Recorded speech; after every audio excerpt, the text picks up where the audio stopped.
모든 눈물을 그 눈에서 닦아주시니 다시는 사망이 없고 애통하는 것이나 곡하는 것이나 아픈 것이 다시 있지 아니하리니 처음 것들이 다 지나갔음이러라. 오늘 말씀이 요한계시록에 있는 말씀인데요. 사망도 없고 눈물도 없고 아픔도 없고 상처도 없는 곳, 하늘나라죠. 우리가 마지막으로 소망으로 바라보는 그러한 나라입니다. 이렇게 우리가 앞으로 갈 나라가 하나님 나라인데요. 이 땅에서는 눈물도 있죠. 아픔도 있죠. 상처도 있죠. 그리고 어려움도 있죠. 그리고 전쟁도 있습니다. 그리고 이 땅에 살아가는 동안 우리는 이런 어려움과 고통을 겪으면서 살아갈 수밖에 없습니다. 그러나 성경에서는 분명하게 우리에게 약속을 해주고 계시는데 우리가 가게 될 하나님 나라는 눈물도 없고 고통도 없고 슬픔도 없다고 분명히 말씀을 해주고 있습니다. 그리고 인생의 최대의 문제인 죽음도 없다고 이야기를 해주고 있습니다. 오늘 부활주의를 맞이해서 그러면 우리가 이 땅에 사는 동안 우리가 가지고 있어야 될 부활의 신앙이 무엇인가에 대해서 오늘 말씀을 통해서 저희들은 좀 살펴보고자 합니다. 먼저 첫 번째는 부활 신앙이라는 것은 무엇이냐 하면 바로 born again, 다시 태어났다는 것을 의미합니다. 우리가 예수님을 믿을 때에 born again이라고 그러죠. 다시 태어났다, 중생했다, 그렇게 표현을 합니다. 크리스찬은 이미 예수님을 믿는 그 순간부터 부활의 신앙을 가지고 시작을 하는 사람들입니다. born again, 다시 태어났기 때문에 새로운 세상에서 새로운 가치관을 가지고 새로운 삶을 살아가는 것입니다. 그래서 고린도후서 5장 17절 말씀을 보게 되면 그런즉 이전 것은 지나갔으니 보라 새 것이 되었도다라고 선언을 해주고 있습니다. 우리가 이 땅에서 부활의 신앙을 가지고 살아간다고 하는 것은 바로 우리가 예수님을 믿을 때부터 바로 시작되어지는 것입니다. 예수님을 믿지 않는 사람은 부활의 신앙을 가질 수가 없는 것입니다. 예수님께서 이 땅에 오시고 고통받으시고 십자가에 죽으시고 3일 만에 다시 부활하셔서 승천하시고 보혜사 성령을 이 땅에 보내주셔서 우리가 예수를 믿을 수 있도록 허락하셨다는 그 믿음이 바로 크리스찬의 믿음입니다. 그러므로 크리스찬의 믿음은 born again, 다시 태어났기 때문에 우리 예수님께서도 십자가에서 죽으시고 다시 태어나셨던 것처럼 다시 살아나셨던 것처럼 저와 여러분들도 다시 살아날 수 있다고 하는 믿음을 가지고 살아나갈 수 있는 것입니다. 이 세상에서도 기적은 있습니다. 죽었다가 다시 살아난 사람들이 있습니다. 그것을 미스테리라고 하죠. 미스테리. 신기한 일이라고 하죠. 죽었는데 살아나는 사람들이 있어요. 그런데 예수님의 부활과 이 땅에서 기적처럼 다시 살아난 사람과의 차이점이 있다고 한다면 바로 이것입니다. 죽었다가 기적처럼 다시 살아난 사람도 다시 또 죽었다는 것입니다. 그러나 우리 예수님은 죽었다가 다시 살아나셔서 영원히 죽지 않고 하늘로 올라가셨다는 것입니다. 그래서 우리는 예수님을 부활의 첫 열매다 그렇게 표현을 해주고 있습니다. 이 땅에 기적처럼 수많은 사람들이 죽었다가 살아나는 그러한 일이 있긴 하지만 그러한 사람들을 부활의 첫 열매라 그렇게 우리는 표현하지 않습니다. 온 인류의 죄를 짊어지시고 죽으시고 다시 사신 부활하신 예수님이야말로 부활의 첫 열매가 되어주셔서 그 예수님을 믿는 사람들은 우리도 예수님과 같이 다시 죽더라도 다시 살아나서 영원히 죽지 아니하는 그러한 삶을 산다고 하는 소망을 저와 여러분들이 가질 수 있다는 것입니다. 또 오늘 본문 말씀처럼 죽음도 없고 고통도 없고 눈물도 없는 그런 곳에서 우리는 살게 된다는 것입니다. 제가 중학교 3학년 때부터 신앙생활을 하기를 시작을 했는데요.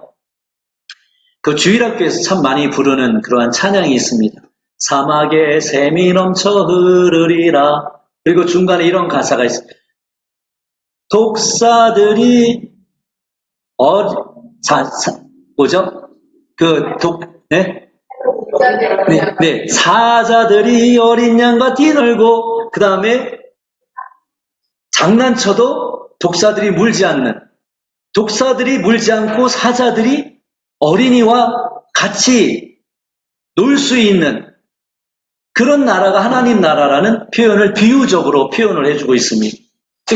약육강식의 시대가 아니라는 거예요. 전쟁의 나라가 아니라는 거예요. 서로 물고 뜯기는 그런 나라가 아니라는 거예요. 평화와 기쁨과 감사와 영광이 넘쳐나는 그런 나라가 하나님 나라라는 거예요. 우리는 그 하나님 나라를 소망하며 살아갈 때 born again, 다시 태어난 저와 여러분들이 그 하나님 나라를 소망하며 살아갈 때 우리는 부활신앙을 가지고 살아간다, 그렇게 이야기를 할 수가 있습니다. 두 번째는 제가 말씀을 같이 한번 읽어보도록 하겠습니다. 로마서 12장 1절 말씀을 제가 한번 읽어볼 테니까요. 잘 귀 기울여서 들어주시기 바랍니다. 그러므로 형제들아, 내가 하나님의 모든 자비하심으로 너희를 권하노니 너희 몸을 하나님이 기뻐하시는 거룩한 산 제물로 드리라. 이는 너희가 드릴 영적 예배니라 라고 말씀을 해주고 있습니다. 여기에서 제물은 제물인데 산 제물이라고 표현을 해주고 있어요. 제물은 제물인데 산 제물. 그리고 이 단어는 사실 모순되는 단어예요. 제물은 죽어야만 제물이 될 수 있는 거거든요. 근데 그 앞에 살아있다는 표현을 썼어요. 그러니까 제물인데 살아있다? 이 모순되는 표현이에요. 근데 이게 바로 부활을 의미하는 아주 중요한 단어입니다. 오늘 저희가 예배 드릴 때 저희가 제물이 되어져야 되거든요. 근데 죽어져야 된다는 의미예요. 죽어야만 예배를 드릴 수 있다는 거예요. 죽어야만 제물이 되어질 수 있다는 거예요. 그런데 그 앞에 무슨 단어가 붙어 있냐 하면 living sacrifice, 살아있다는 거예요. 근데 죽어있는데 살아있다는 거예요. 살아있는데 마치 죽어있다는 거예요. 이 단어가 오늘 크리스찬에게 있어서 매우 중요한 단어입니다. 우리가 진정한 제물이 되려면 죽어져야 되는데 우리가 죽지 않잖아요. 죽어서 제물이 될 수 없잖아요. 그래서 구약시대 때에는 사람이 죽을 수 없으니까 대신 누구를 죽였어요? 동물을 죽였단 말이에요. 내 대신 동물을 죽여서 그 동물을 제물로 드릴 때에 그 제물을 하나님이 받으신다고 하는 의미에서 내 죄가 사해졌다, 용서해졌다, 그렇게 의식을 치러졌다는 말이에요. 근데 오늘 저와 여러분이 죽어야 되는 거예요. 그래야 저와 여러분의 죄가 용서함 받을 수 있는 거예요. 근데 여러분은 죽을 필요가 없는 것이죠. 왜 죽을 필요가 없죠? 예수님께서 저와 여러분을 위해서 대신 죽어주셨기 때문에 사람들은 더 이상 동물을 죽일 필요가 없어지는 거예요. 소나 양이나 비둘기나 염소를 대신해서 바치지 않아도 되는 거예요. 예수님이 우리를 위해서 대신 죽어주셨기 때문에 그 예수님을 믿는 사람은 마치 살아있으나 죽은 사람이 되어진다는 거예요. 오늘 저와 여러분이 예배를 드린다고 하는 것은 누구를 의지해서 예배를 드린다는 거예요? 예수님을 의지해서 예배를 드린다는 거예요. 예수님을 의지하지 않는 사람들, 예수님을 믿지 않는 사람들은 예배를 드릴 수 있다 없다? 엄밀한 의미에서 이곳에 앉아있다고 하더라도 그 사람은 예배를 드리는 것이 아니라는 거예요.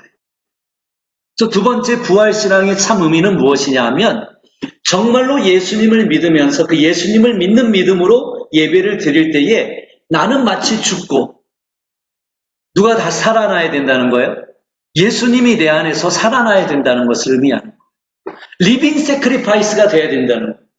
내가 내 모든 죄를 십자가 앞에 내려놓고 그 십자가 앞에 내려놓은 그 모든 죄악들이 예수 그리스도의 물과 피로 다 덮어지고 용서함 받아서 마치 십자가의 죽음의 자리에서 모든 것들이 깨끗하게 없어지고 예수님이 부활하심으로 새로운 인생을 살아가시는 것처럼 새로운 세계를 창조해 나가시는 것처럼 바로 저와 여러분이 오늘 예배 드리는 이것이 죽었다가 살아난다고 하는 것을 의미한다는 거예요. 이 예배는 매우 중요한 거예요. 내가 날마다 죽고 날마다 다시 살아난다고 하는 의식을 예배를 통해서 우리가 해나간다고 하는 것이죠. 우리는 죽어있는 재물이라는 거예요. 무엇 때문에? 죄 때문에. 그런데 리빙 세크리파이스라는 거예요. 누구 때문에요? 예수님 때문에. 이 세상에서 우리는 영적으로 죽을 수밖에 없는 죽어 있는 그러한 사람들이지만 예수님 때문에 리빙 세크리파이스 할 수 있다는 거예요. 살아있는 제물로 하나님께 나갈 수 있다는 거예요. 그리고 살아있는 제물이기 때문에 살아있는 예배를 드리는 사람이 그 사람이 이 세상 속에서 영적인 삶을 살아갈 수 있다고 성경은 분명하게 말씀을 해주고 있어요. 너희 몸을 하나님이 기뻐하시는 거룩한 산제물로 드리라. 이는 너희가 드릴 영적 예배니라. 그렇게 말씀을 해주고 있어요.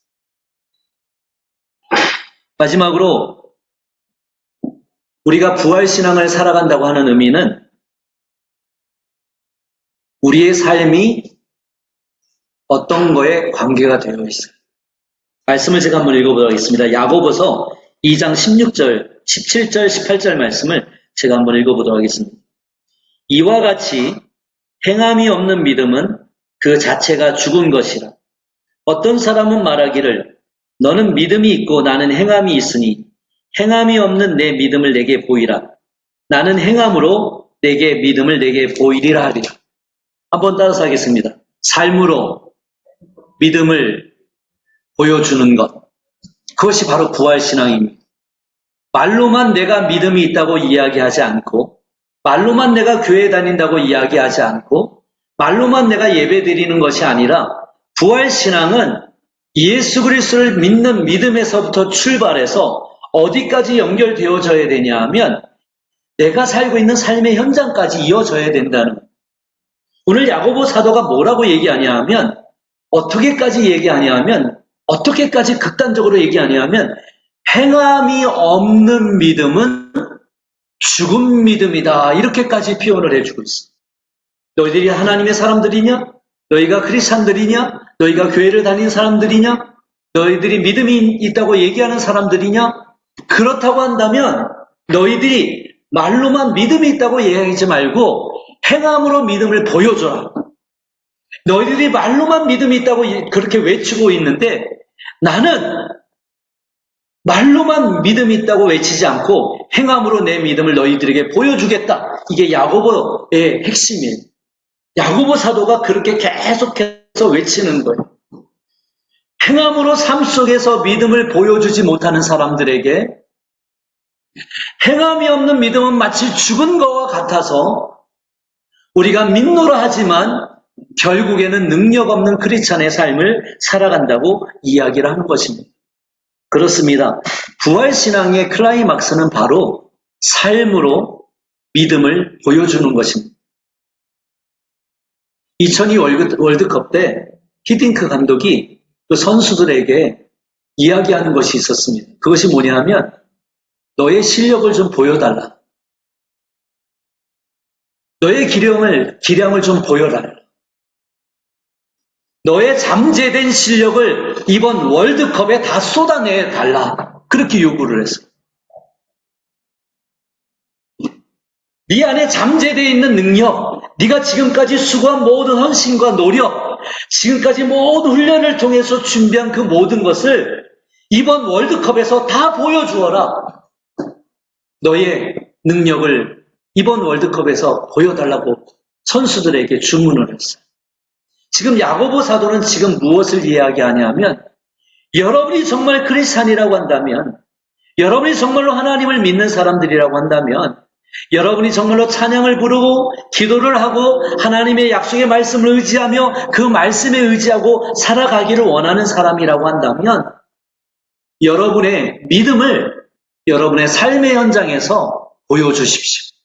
마치 월드컵 축구 선수가 그 축구 현장 속에서 자신의 모든 기량과 숨은 잠재 능력까지 끌어올리기 위해서 최선을 다하는 것처럼 여러분들도 여러분의 삶의 자리에서 힘들다, 어렵다, 고통스럽다 이렇게 한탄하고 주저앉아만 있을 것이 아니라 힘든 순간에서도 어려운 순간 속에서도 답답한 순간 속에서도 여러분이 할 수 있는, 여러분이 보여줄 수 있는, 여러분이 하나님의 사람으로 살아낼 수 있는 여러분의 믿음을 보여주는 것이야말로 진정한 부활신앙이라고 성경은 이야기를 하고 있는 것입니다. 이제 말씀을 좀 정리하려고 합니다. 오늘 저는 여러분들에게 부활주의를 맞이해서 부활신앙에 대해서 세 가지로 말씀을 나누었습니다. 첫 번째, 여러분이 기억해야 될 부활신앙의 첫 번째는 바로 여러분이 born again 된 사람이라는 것. 새롭게 태어난 사람이라는 것. 새롭게 태어난 사람들은 이제 새로운 삶을 살아갈 수 있는 희망과 소망이 있다는 것. 마치 어린아이가 태어날 때 울면서 태어나지만, 아무것도 모르고 태어나지만 살아가면서 성장해 나가면서 새로운 세상을 배우고 부모를 통해서 사람들을 통해서 인간관계를 통해서 세상을 살아가는 그 노하우를 배워나가는 것처럼 여러분도 새로 태어난 크리스찬으로서 크리스찬의 삶을 계속해서 배워나가야 성장하고 성숙해야 될 하나님의 사람이라는 것입니다. 두 번째는 부활신앙에 대해서 로마서 12장 1절 말씀을 따라서 living sacrifice. 여러분은 재물이긴 재물이에요. 그러니까 죽어야 된다는 거예요. 무엇에 대해서 죽어야 된다는 거예요. 죄에 대해서 죽어야 된다는 거예요. 아픔에 대해서, 슬픔에 대해서, 고통 속에서 계속해서 그 모든 죄로 인해서 파생되어지는 모든 인간의 아픔들을 십자가 앞에 내려놓고 그것을 제물로 내려놓아야 된다는 거예요.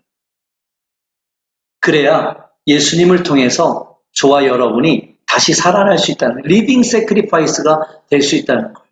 저와 여러분은 절대로 예수님이 없이는 리빙 세크리파이스가 될 수가 없어요. 오늘 이 예배가 정말로 살아있는 예배가 되기 위해서는, 정말로 의미 있는 예배가 되기 위해서는, 내 삶의 진정한 삶의 활력이 될 수 있는 예배가 되기 위해서는 그냥 예배가 아니라 리빙 세크리파이스, 그분이 이 땅에 오셔서 죽으시고 다시 살아나셨던 것처럼, 그분 때문에 우리가 살아갈 삶의 이유가 생겨난 것처럼 우리가 드려지는 이 예배가 영적으로 살아나는 예배가 되기 위해서는 우리가 리빙 세크리파이스가 되어져야 된다는 거예요. 예수님과 상관이 있는 예배가 되어질 때 우리는 부활신앙의 아주 중요한 그러한 과정을 지나갈 수 있다는 것입니다. 마지막으로 여러분의 믿음을 삶 속에서 보여준다는 것이 무엇인지 앞으로 진지하게 고민해 보시기 바랍니다. 여러분의 뜻과 여러분의 생각과 여러분의 이모션과 여러분의 삶에 많은 일들이 일어날 때마다 그냥 흘러가듯이 여러분이 살아온 대로 그냥 살아가는 것이 아니라 내가 크리스찬으로서, 내가 하나님의 사람으로서 이 삶의 모든 순간들 속에서 내가 어떻게 믿음을 보여주어야 되는 것인지를 매 삶의 순간마다 여러분이 고민하시고 기도하시고 그렇게 살아내는 여러분들이 되시기를 간절히 부탁을 드립니다. 오늘 부활주일을 맞이하여서 의례적으로 찾아오는 1년에 한 번에 찾아오는 부활주일이지만 다시 한번 여러분에게 정말 삶의 진정한 의미를 담아가는 그러한 부활주일이 되기를 원합니다. 여러분, 믿음이라는 것이 무엇입니까? 세상에 상담이라는 것이 있어요. 코칭이라는 것이 있어요.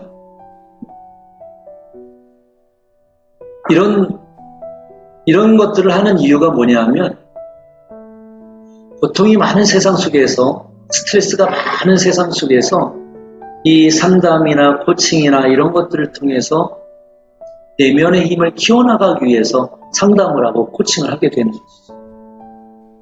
병원에 가는 이유는 병을 고치기 위해서 병원에 가는 것이죠. 그렇다고 한다면 우리가 신앙생활을 한다고 하는 것은 우리가 그 믿음을 가지고 영적인 내면의 힘을 강화시켜 나가는 것입니다. 그러니까 세상 사람들처럼 어떤 일들이 있을 때 내 감정이나 내 생각이나 내 모든 것들이 쉽게 흔들릴 수 있잖아요. 그럴 때마다 저와 여러분의 믿음이 그 순간에 필요한 거예요. 그때가 부활의 신앙이 나타나야 될 순간인 거예요. 여러분, 예수님의 부활을 여러분의 부활로 맞이하시고 예수님의 부활로 인해서 부활된 삶으로 승리하시는 여러분들이 되시기를 예수님의 이름으로 축원합니다.